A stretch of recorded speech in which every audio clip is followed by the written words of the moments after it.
film starts as Princess Irulan Corino, daughter of Emperor Shaddam IV, journals the recent account of the attack on House Atreides by the Harkonnens. She notes that Duke Leto Atreides was viewed by the Emperor as a son, which confuses her as to why her father would order the decimation of the Atreides bloodline, though she believes not all of them are truly gone. Irulan then wonders what the fall of House Atreides means for Arrakis. Shortly after joining the Fremen in their trek across the desert to siege Tab, Paul Atreides and his pregnant mother Lady Jessica hide with the warriors as Harkonnen scouts are stalking them. Stilgar leads his troops to evade them before using their own weapons to bring the scouts down. After the scouts are all dead, the Fremen leave their bodies as food for Shai-Hulud. Upon arriving at the siege, Paul and Jessica are met with scorn by the other Fremen, with some seeing them as spies while others are angry with Paul for killing Jamies. Stilgar speaks before a council to convince them that they must be helped and that they can also help the Fremen. Stilgar privately speaks to Jessica, informing her that their Reverend Mother is dying, and he requests that Jessica take her place. She joins other Bene Gesserit along with the Reverend Mother Romolo,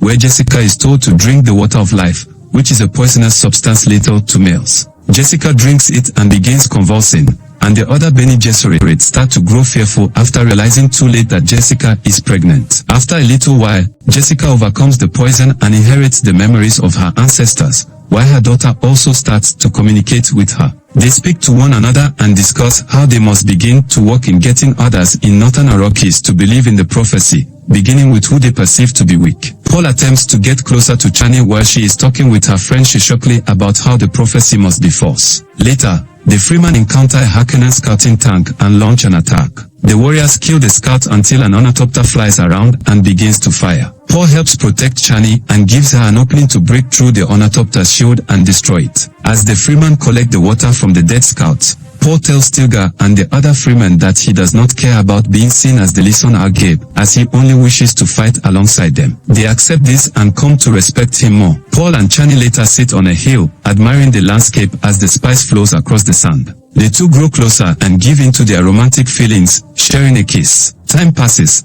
and Paul starts to train more among the Fremen, becoming a Fidekin warrior alongside Chani. He becomes more accepted by the Fremen, adopting the fighter name of Muad'Dib Yuso, named after the kangaroo mice that inhabit the desert and a famed Fremen warrior. He also finds himself experiencing horrific visions of him following a mysterious figure, later shown to be Jessica, heading south, and the land is scattered with corpses due to the holy war that he feels would happen if he were to become the Lisan Al-Gaib. Paul then proceeds to engage in a major Fremen test, which is to ride a sandworm. He walks to a lower level of the sands as the Fremen gather to watch. He plants the device to summon Shai-Hulud. Paul waits as the worm crosses through a mound, and he seizes his opportunity to jump on. After a brief struggle, Paul manages to hook himself on and successfully ride the sandworm, earning roaring cheers from the Fremen. Jessica then sets off on a trek to southern Arrakis to spread word of the prophecy to the fundamentalists. While she wants Paul to join her, he feels that they are giving the people false hope and that him joining her would lead to his visions coming true. On GD Prime, Baron Vladimir Harkonnen has returned to his homeworld. He attends a celebration for his youngest nephew, Fedrota, brother of Rabban. Also in attendance are Reverend Mother Mohayam and fellow Bene Gesserit Lady Margot Fenrir. They all gather along with a massive crowd to watch as Fade enters a tournament where he is put up against 3 followers of House Atreides. 2 of them are drugged, which makes it easy for Fade to kill them, but the third is lucid and puts up a fight against the young Harkonnen before he kills the man with his blade. Fade expresses anger toward the Baron for this knowledge, but he later has Fade succeed him as ruler of Arrakis since Rabban has been failing with keeping up spice production and keeping the Fremen in line. Mohayam and Margot discuss the possibility of Paul still being alive, as many tales of Muad'Dib are spreading across Arrakis. Margot finds Fedrota and gets him alone. Though he suspects her motives at first, she seduces him after putting him through the same Bene Gesserit test that Mohayam did with Paul. Margot returns to Mohem and confirms that she is now carrying Fade's daughter. Irulan continues to question the attack on House Atreides. She personally speaks to Mohayam, who is aware of the Emperor's involvement in the attack and why it was necessary. A group of smugglers touch down on Arrakis. The Fremen fight them until Paul recognizes one of them as Gani Halik. They have an emotional embrace, and Paul calls the Fremen of the smugglers. Gani explains how he survived the attack before joining Paul and the others. Feeling that they do not have enough of a fighting chance against the Harkonnens,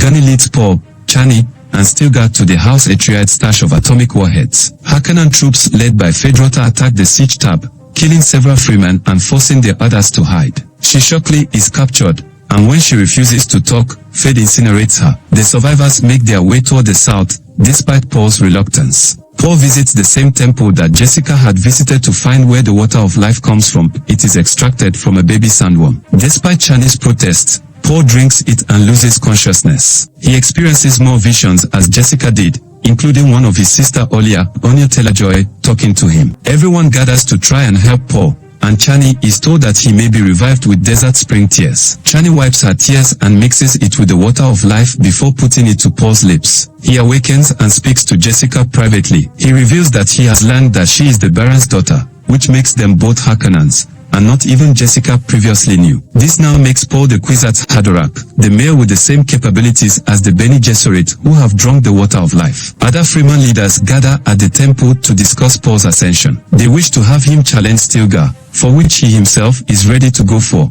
but Paul defies them and gives them a big speech in which he now claims to be the Lisan Argabe. Chani also argues that the prophecy has been keeping the Fremen enslaved. All the Fremen soon bow to Paul as their messiah. The Harkonnens return with the Emperor, Irulan, and their Sardaukar forces, leading the Fremen to face off against them once and for all. The Emperor confronts the Harkonnens and has the Baron's suspensor belts severed to cause him to fall and render him immobile. Paul then has the warheads be launched to breach Arakin's defenses. The Fremen warriors then ride the sandworms to mow down a good chunk of the army. The Baron makes one last desperate crawl toward the Emperor's throne, but Paul approaches him and addresses him as his grandfather once, shocking the Baron before Paul sticks a knife in his neck, killing him. Outside, the surviving Sardaukar begin to flee, but Gani catches up to Rabban for a rematch. They briefly duel until Gani jams his blade into Rabban's chest. Paul prepares to confront the Emperor in retaliation for his hand in his father's death. He threatens to destroy the spice supply unless the Emperor surrenders and allows Paul to take Irulan's hand in marriage, something that visibly hurts Chani. The Emperor calls upon Feyd-Rautha to be his champion. Paul and Feyd engage in an intense duel,